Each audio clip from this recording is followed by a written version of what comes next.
नमस्कार दोस्तों, आप पढ़ रहे हैं कक्षा 12वीं एनसीईआरटी इंग्लिश, जिसमें हम फ्लेमिंगो बुक का लेसन 6 पोएट्स एंड पैनकेक्स पढ़ रहे थे और इसके 17 क्वेश्चन हमने कर लिए थे। आज हम बाकी बचे 3 क्वेश्चनों को करेंगे।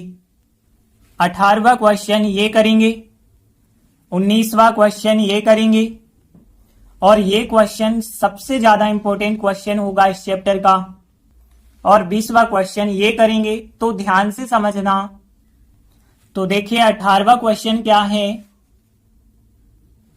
What does the got that field, तो यहां पे द गॉट दैट फील्ड नाम की एक पुस्तक थी। रेफर टू यानी दर्शाना या संदर्भित करना। तो ये पुस्तक क्या दर्शाती है, देखिए क्वेश्चन भी आपको दिख रहा है कि द गॉट दैट फील्ड नाम की जो किताब थी वो क्या दर्शाती थी। तो इस किताब के बारे में बताया गया। लास्ट में हमने बताया था कि एक किताब थी, बहुत ज्यादा फेमस किताब थी ये, क्योंकि ये 6 लेखकों के द्वारा लिखी गई थी और 6 लेखक ने अपने अलग अलग 6 निबंध लिखे थे। तो इस वजह से ये बहुत ज्यादा फेमस हो जाती है। तो लेखक इस किताब को पढ़ता है, इसीलिए जो है इसके बारे में क्वेश्चन दे दिया। तो देखिए आंसर बताया गया है कि द गॉड दैट फील्ड जो है 6 प्रसिद्ध लेखकों के द्वारा लिखे गए 6 निबंधों का एक संकलन था। मतलब इस किताब को 6 प्रसिद्ध लेखकों के द्वारा लिखा गया था और उसमें 6 निबंध जो है लिखे गए थे। और उन लेखक के नाम क्या क्या बताए गए हैं, ये लिखे हैं उन लेखक के नाम। तो देखिए आंसर ज्यादा कठिन नहीं है, बस थोड़ी सा कठिन ये लगेगा कि उनके नाम याद रखना लगेगा। तो देखिए देखते हैं कौन कौन से मीनिंग कठिन है। सबसे पहले तो संकलन, संकलन को कॉम्पिलेशन कहा जाता है। तो ध्यान रखना, कॉम्पिलेशन का मतलब होता है संकलन। और निबंध को ऐसे कहते हैं, ये तो आपको पता होगा, 6 यानी 6 होता है।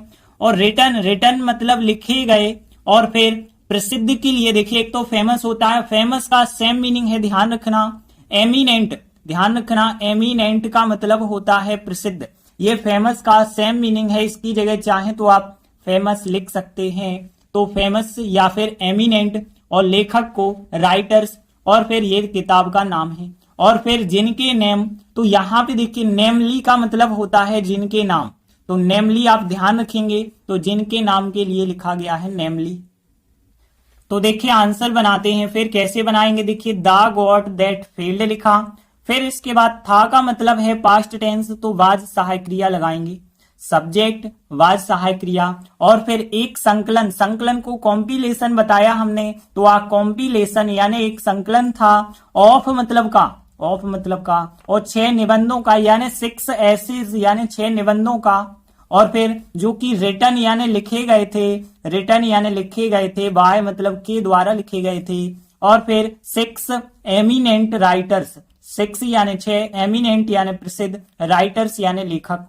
तो पहली लाइन बहुत सरल है कि the God that field was सहायक क्रिया, फिर आ कॉम्पिलेशन ऑफ 6 एसेज रिटन लिखे गए बाय के द्वारा और 6 एमिनेंट राइटर्स के द्वारा।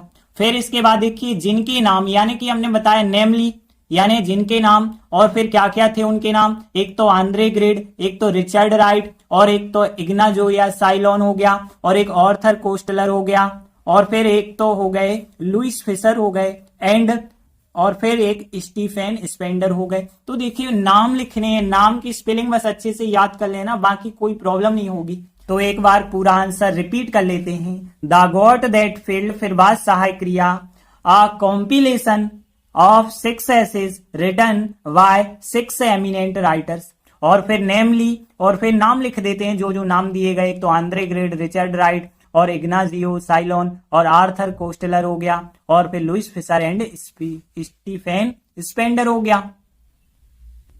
तो इस प्रकार से हमारा आंसर बहुत आसान सा है। ये आंसर सब लोगों से बन जाना चाहिए, बस इसमें नाम ही बस राइटर के याद रखना है।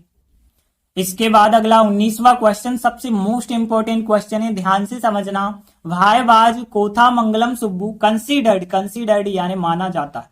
तो यहाँ पे कोथामंगलम सुब्बू को क्यों माना जाता है, नंबर 2 क्यों माना जाता है जेमिनी स्टूडियो में, तो ऐसा क्या कारण है कि कोथामंगलम सुब्बू को नंबर 2 माना जाता है स्टूडियो में? तो देखिए क्या था कि यहाँ पे जो सुब्बू था ज्यादा पढ़ा लिखा तो था नहीं, ज्यादा ब्रिलियंट नहीं था, लेकिन एक हंसमुख व्यक्ति था और वफादार था, और वो चापलूसी करता रहता था, यानी नौकर चाकरी करता रहता था। तो चापलूसी के माध्यम से वो बॉस के इतना ज्यादा निकट आ गया था कि उसे नंबर 2 माना जाता था।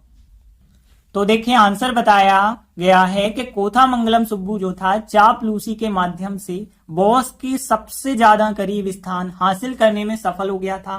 वह ब्रिलियंट तो नहीं था, मतलब वो ज्यादा इंटेलिजेंट या प्रतिभाशाली नहीं था, लेकिन बॉस के प्रति बहुत ज्यादा वफादार था, और जो है दूसरों की अपेक्षाकृत हंसमुख व्यक्ति ज्यादा था। इसी वजह से कोथामंगलम सुब्बू को जेमिनी स्टूडियो में नंबर 2 माना जाता था। अब देखिए इन 3 लाइनों को ट्रांसलेट हम कैसे करते हैं। सबसे पहली चीज तो यहाँ पे देखिए 3 लाइनें और 1 लाइन क्वेश्चन की, बस 2 लाइनें हमें ट्रांसलेट करनी है। तो देखिए कौन कौन से कठिन मीनिंग है। सबसे पहला वर्ड है चापलूसी, ये होता है फ्लैटरी, ध्यान रखना। तो फ्लैटरी का मतलब होता है चापलूसी, तो फ्लैटरी आप ध्यान रखेंगे चापलूसी के लिए। और मीडियम या मीन्स, 2 वर्ड ध्यान रखना, चाहे मीडियम लिख दो या मीन्स लिख दो। यहाँ पे हम मीन्स लिख रहे हैं माध्यम के लिए।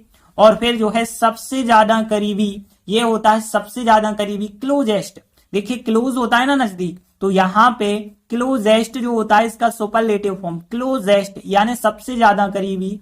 और टू बॉस यानी बॉस के सबसे ज्यादा करीबी, तो क्लोजेस्ट टू बॉस का मतलब बॉस के सबसे ज्यादा करीबी। और प्लेस होता है स्थान। और फिर हासिल करना, इसके लिए लिखा गया सिक्योर यानी सुरक्षित करना, या फिर हासिल करना, सिक्योरिंग लिखा गया है, ध्यान रखना। सिक्योरिंग इन यानी में उस सक्सीड मतलब होता है सफल होना, सक्सीडेड इसका सेकंड फॉर्म हो जाएगा। अब देखिए वह ब्रिलियंट नहीं था, ब्रिलियंट यानी प्रतिभाशाली कह सकते हैं, अद्भुत, तो ब्रिलियंट को ब्रिलियंट लिखा है इंग्लिश में, लेकिन बॉस के प्रति जो है अत्यधिक वफादार था। अब देखिए अत्यधिक के लिए लिखा गया है एक्सीडिंगली, ध्यान रखना। एक्सीडिंगली का मतलब वो जो होता है अत्यधिक, और लॉयल यानी होता है वफादार। तो एक्सीडिंगली का मतलब जो होता है अत्यधिक, और लॉयल यानी वफादार होता है, ध्यान रखना। तो लॉयल हो गया वफादार के लिए। देखिए एवं को एंड कहते हैं। एक अपेक्षाकृत को देखिए आर रेदर, ध्यान रखना। आर रेदर का मतलब होता है एक अपेक्षाकृत, तो आर रेदर। और फिर ये तो आपको पता है चीयरफुल पर्सन, यानी एक हंसमुख व्यक्ति होता है, तो चीयरफुल पर्सन। बाकी ये लाइन क्वेश्चन की लाइन आपको लिखनी है, तो ज्यादा कठिन मीनिंग है ही नहीं। एक तो चापलूसी के लिए फ्लैटरी हो गया, मीन्स माध्यम के लिए हो गया, क्लोजेस्ट टू बॉस यानी बॉस के सबसे नजदीक हो गया, प्लेस स्थान होता है, सिक्योरिंग यानी कि हासिल करने में, और सक्सीड यानी कि सफल होना होता है, सक्सीडेड सेकंड फॉर्म। और फिर यहाँ पे ब्रिलियंट को ब्रिलियंट कहेंगे। और यहाँ पे अत्यधिक एक्सीडिंगली होता है अत्यधिक के लिए, लॉयल यानी वफादार होता है, और फिर आर रेदर यानी एक अपेक्षाकृत, और फिर चीयरफुल पर्सन यानी कि एक हंसमुख व्यक्ति। तो देखिए पहली लाइन यदि देखें, कोथामंगलम सुब्बू सब्जेक्ट लिखेंगे, सफल रहा past simple second form, succeeded कर देंगे, सक्सीड यानी सफल होना, सेकंड फॉर्म सक्सीडेड कर देंगे, तो कोथामंगलम सुब्बू सक्सीडेड सफल रहा। और फिर इन सिक्योरिंग यानी कि हासिल करने में, इन लगा के सिक्योरिंग हासिल करने में, द प्लेस यानी स्थान हासिल किया उसने। और फिर यहाँ पे बॉस के सबसे ज्यादा नजदीक यानी कि closest to the boss, closest to the boss यानी बॉस के सबसे ज्यादा नजदीक। और फिर यहाँ से के लिए बाय लिखा गया है, से के लिए बाय लिखा गया है, बाय मीन्स यानी माध्यम से, बाय मीन्स ऑफ यानी के, और चापलूसी को हमने फ्लैटरी बताया, तो फ्लैटरी के माध्यम से। तो कोथामंगलम जो सुब्बू है वो सक्सीडेड सफल रहा, इन सिक्योरिंग हासिल करने में, द प्लेस स्थान हासिल किया उसने, क्लोजेस्ट टू द बॉस यानी बॉस के सबसे करीबी स्थान को हासिल किया। और फिर वाय द मीन्स यानी माध्यम से या माध्यम के द्वारा, ऑफ फ्लैटरी यानी चापलूसी के द्वारा। फिर देखिए वह ब्रिलियंट नहीं था, यानी कि हम कहेंगे ही, और फिर वाज सहायक क्रिया लगाएंगे क्योंकि पास्ट टेंस है। तो ही वाज नॉट ब्रिलियंट, वह ब्रिलियंट नहीं था। ही वाज नॉट ब्रिलियंट, वह ब्रिलियंट नहीं था। बट लेकिन, बट होता है लेकिन, लेकिन वो क्या था, एक अपेक्षाकृत हंसमुख व्यक्ति था, यानी कि हम कह सकते हैं आर रेदर एक अपेक्षाकृत चीयरफुल पर्सन था वो। और फिर एंड, और अत्यधिक वफादार था, यानी कि एक्सीडिंगली लॉयल, एक्सीडिंगली लॉयल यानी अत्यधिक वफादार था टू द बॉस यानी बॉस के प्रति, टू द बॉस यानी बॉस के लिए या बॉस के प्रति। तो यहाँ पे ही वॉज नॉट ब्रिलियंट, वह ब्रिलियंट नहीं था यानी प्रतिभाशाली नहीं था, बट लेकिन रेदर एक अपेक्षाकृत चीयरफुल पर्सन था, एंड एक्सीडिंगली लॉयल था वो, और टू द बॉस यानी बॉस के प्रति। और फिर आगे क्वेश्चन की लाइन सो लगा के, सो यानी इसलिए, फिर पूरी लाइन क्वेश्चन की आपको लिख देनी है। तो बस वाज सहायक क्रिया यहाँ पे सुब्बू के बाद लिख देंगे Kothamangalam Subbu was considered number 2 in Gemini studios, question की लाइन। एक बार पूरा आंसर रिपीट कर लेते हैं। कोथामंगलम सुब्बू सब्जेक्ट, फिर सक्सीडेड सफल रहा, इन सिक्योरिंग हासिल करने में, द प्लेस, और फिर क्लोजेस्ट टू द बॉस यानी बॉस के सबसे करीब, और फिर why the means of flattery, he was not brilliant but लेकिन a rather cheerful person and exceedingly loyal to the boss। सो लगा के क्वेश्चन की लाइन कोथामंगलम सुब्बू वाज सहायक क्रिया consider number 2 in Gemini studios. तो देखिए इस प्रकार से हमारा आंसर बन गया, और ये बहुत सरल सा आंसर है और बहुत ज्यादा इंपॉर्टेंट क्वेश्चन है, तो ये सब लोगों से बन जाना चाहिए। इसके बाद आखिरी 20वां क्वेश्चन है, हाउ डज द ऑथर, लेखक किस प्रकार से डिस्क्राइब करता है यानी वर्णन करता है, द इनकॉन्ग्रुइटी मतलब अयोग्यता का, ऑफ एन इंग्लिश पोएट, जो अंग्रेज कवि है उसकी अयोग्यता का वर्णन किस प्रकार से लेखक करता है। वो अंग्रेज कवि एड्रेसिंग यानी संबोधित कर रहा था ऑडियंस यानी जनता को या दर्शकों को, जो जेमिनी स्टूडियोज के दर्शक थे उनको संबोधित कर रहा था अंग्रेज कवि, तो उसकी अयोग्यता का वर्णन लेखक किस प्रकार से करते हैं, ये रहा क्वेश्चन। तो लेखक किस प्रकार जेमिनी स्टूडियो के दर्शकों को संबोधित करने वाले उस अंग्रेज कवि की अयोग्यता का वर्णन कैसे करते हैं।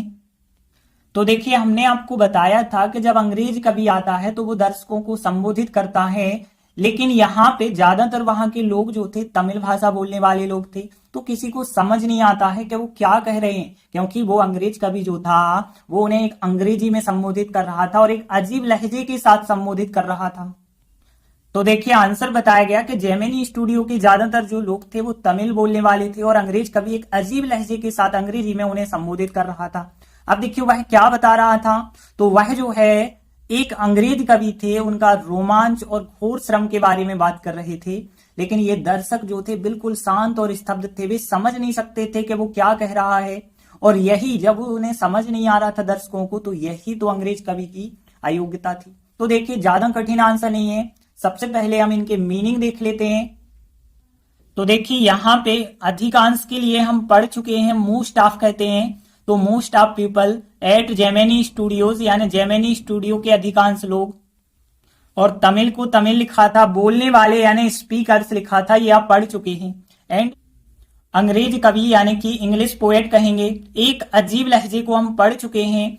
स्ट्रेंज एक्सेंट, एक्सेंट हमने बताया था लहजे के लिए, विथ यानी के साथ, इन इंग्लिश यानी अंग्रेजी में, और देम यानी उन्हें, और एड्रेसिंग यानी संबोधित कर रहा था। ये वाक्य आप दोनों पढ़ चुके हैं, और ये वाक्य भी हम पढ़ चुके हैं, वे समझ नहीं सकते थे, तो दे अंडरस्टैंड नॉट, और कुड, और फिर वाट ही, फिर वाज सहायक क्रिया लगा के सेइंग। तो ये 3 वाक्य तो आप पढ़ चुके हैं पहले से, बस एक और एक 2 वाक्य चाहिए हमें। तो देखिए ये वाला वाक्य तो क्वेश्चन का है पूरा का पूरा, तो ये तो क्वेश्चन से आप बना देंगे, लेकिन बस ये वाक्य आपको बनाना पड़ेगा। तो ये वाक्य हम कैसे बनाते हैं, ध्यान से सुनना। देखिए स्तब्ध के लिए लिखा गया है यहाँ पे जो शब्द डेज्ड लिखा गया है, ध्यान रखना, तो डेज्ड लिखा गया है स्तब्ध के लिए। और फिर शांत यानी आपको पता है साइलेंट होता है, साइलेंट ऑडियंस यानी दर्शक होते हैं, तो साइलेंट ऑडियंस हो जाएगा। और फिर यहाँ पे टू लिख सकते हैं के लिए, और फिर एक अंग्रेज कवि यानी एन इंग्लिश पोएट, ये लिखा है एन इंग्लिश पोएट। और फिर ऑफ मतलब के, देखिए रोमांच के लिए थ्रिल्स कहा जाता है, ध्यान रखना, तो थ्रिल्स का मतलब होता है रोमांच। एंड और फिर घोर श्रम के लिए यहाँ पे जो लिखा गया ट्रैवल्स लिखा गया, ध्यान रखना, तो ट्रैवल्स, तो 2 चीजें आप ध्यान रखेंगे, थ्रिल्स एंड ट्रैवल्स का मतलब है रोमांच और घोर श्रम।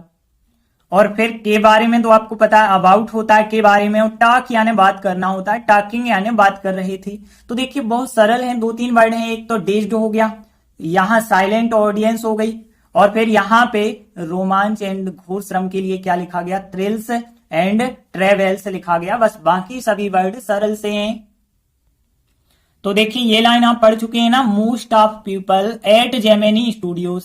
तो most of people at Gemini studios, फिर वर्ग सहायक क्रिया हमने यहाँ पे लगाई थी, और फिर तमिल बोलने वाले यानी तमिल स्पीकर्स लिखा था। तो most of people at Gemini studios वर्ग सहायक क्रिया तमिल स्पीकर्स लिखा था। और अंग्रेज कवि एंड लिखा, और अंग्रेज कवि को क्या लिखेंगे, इंग्लिश पोएट। तो इंग्लिश पोएट यानी अंग्रेज कवि। और एक अजीब लहजे को हमने बताया था कि यहाँ स्ट्रेंज एक्सेंट बताया था, विथ यानी के साथ, इन इंग्लिश यानी अंग्रेजी में यहाँ पे है। फिर देम यानी उन्हें, एड्रेसिंग यानी संबोधित कर रहा था। तो एंड इंग्लिश पोएट, फिर वाज सहायक क्रिया लगा के, क्योंकि कंटिन्यूअस टेंस है तो आईएनजी, एड्रेसिंग संबोधित कर रहा था, और फिर देम उन्हें संबोधित कर रहा था, इन इंग्लिश यानी अंग्रेजी में संबोधित कर रहा था, विथ यानी के साथ, स्ट्रेंज एक्सेंट यानी कि एक अजीब लहजे के साथ। तो एंड द इंग्लिश पोएट जो है वो वाज एड्रेसिंग संबोधित कर रहा था, देम उन्हें, इन इंग्लिश अंग्रेजी में संबोधित कर रहा था, विथ के साथ, और स्ट्रेंज एक्सेंट यानी एक अजीब लहजे के साथ। और फिर आगे देखिए, वह यानी कि ही कहेंगे, इस शब्द को डेज्ड बताया हमने, एंड या साइलेंट ऑडियंस बताया, और फिर टू यानी के लिए, और एक अंग्रेज कवि यानी कि एन इंग्लिश पोएट, और फिर ऑफ मतलब के, और थ्रिल्स एंड ट्रैवल्स कहा, अबाउट के बारे में, और टॉकिंग यानी बात कर रहे थे। तो कंटिन्यूअस टेंस फिर है। तो सब्जेक्ट ही लिखा, ही वाज सहायक क्रिया, ही was talking about, he was talking about यानी वह बात कर रहे थे, अब किस चीज के बारे में, the thrills and travels, the thrills and travels के बारे में बात कर रहे थे। ऑफ यानी के, एंड इंग्लिश पोएट एक अंग्रेजी कवि थे, और फिर टू यानी के लिए, और किसके लिए, यहाँ डेज्ड एंड साइलेंट ऑडियंस के लिए। तो यहां पे हो गया, he was talking about the thrills and travels of an English poet, और to dazed and silent audience हो गया, वे समझ नहीं सकते थे, दे कुड नॉट अंडरस्टैंड, वे समझ नहीं सकते थे, व्हाट ही वाज सेइंग जो वो कह रहा था, व्हाट ही वाज सेइंग जो वो कह रहा था। फिर आगे देखिए, दिस यानी यही अयोग्यता थी, देखिए पास्ट टेंस होगा, वाज सहायक क्रिया लगा के, तो दिस वाज, और ये पूरी लाइन आपको क्वेश्चन से मिल जाएगी। तो यहाँ पे दिस वाज के बाद देखिए कहां से लिखना है, दिस वाज के बाद लिखेंगे आप the incongruity of an English poet addressing the audience at Gemini studio. तो दा से लगा के लास्ट तक आपको लिखना है। तो दिस वाज लिखा, फिर दा से लगा के लास्ट तक आप लिख देंगे, तो ये लाइन बन जाएगी। एक बार रिपीट कर लेते हैं हम, most of people at Gemini studios, और फिर वर्ग सहायक क्रिया लगा के तमिल स्पीकर्स यानी तमिल बोलने वाले थे, एंड द इंग्लिश पोएट जो था वो वाज एड्रेसिंग कर रहा था, संबोधित कर रहा था, देम उन्हें, इन इंग्लिश अंग्रेजी में, विथ के साथ, स्ट्रेंज एक्सेंट के साथ, और फिर he was talking about the thrills and travels of an English poet, और फिर टू, और फिर dazed and silent audience, they could not understand, वे समझ नहीं सकते थे, व्हाट ही वाज सेइंग वह क्या कह रहा था, और फिर दिस वाज लगा के दिस वाज, और फिर यहां दा से लगा के लास्ट तक लिख देना। तो देखिए इस प्रकार से हमारा आंसर बन जाएगा। ये आंसर थोड़ी बड़ा आंसर है, बस एक दो बार आपको ज्यादा से ज्यादा रिपीट करना पड़ेगा अतिरिक्त में, बाकी सब आपसे बन जाएगा। तो इसी के साथ ये चैप्टर हमारा यही कंप्लीट होता। देखिए इस चैप्टर में हमने 20 क्वेश्चन कराए, लगभग हमने कोशिश की है कि पूरे क्वेश्चन कंप्लीट करें ताकि कोई भी आ जाए आपको प्रॉब्लम ना हो। धन्यवाद।